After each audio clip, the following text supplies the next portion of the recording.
आज मी खूप उशिरा उठले होते, त्याच्यामुळे मी पहिलं जिमसाठीच आवरलं की मला बनाना पॅनकेक्स चारले तर खूप छान खातसुद्धा होती. 5 मिनटाचा झुंबा करूनसुद्धा माझी अशी हालत. And hey Vibhuti, if you are watching this, you are the sweetest. Guys say hi to my gym buddy. घरी येऊन मग मी जेवले आणि घरात आम्हाला हे काय दिसलं होतं काय माहिती, साप होता का काय होतं. तुम्हाला माहीत असेल तर कमेंटमध्ये नक्की सांगा.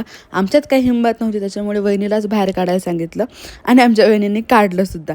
And this is my sweetest वहिनी. आणि हे मी काहीतरी नवीन शिकले, म्हणजे जे उन्हाळ्याचे वाळवण आपण म्हणतो साबुदाण्याचे वगैरे, ते न तळता आपण जर ओव्हनमध्ये टाकले तर ते सेम जसे तळून लागतात तसेच लागतात. म्हणजे it's a healthy option, you can try. आणि मी आज स्वयंपाक केला, भेंडीची भाजी केली आणि चपात्या केल्या. चपात्या नाही, गोल चपात्या बरं का. मग असं मस्त जेवण घेतलं. आणि तिच्या भाऊलीला डोळे आहेत हे की मला माहीतच नव्हतं.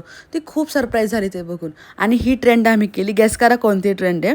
आणि ह्यासोबतच आजचा दिवस आपण इथेच एंड करूया. भेटूया पुढच्या ब्लॉगमध्ये. चला तर मग.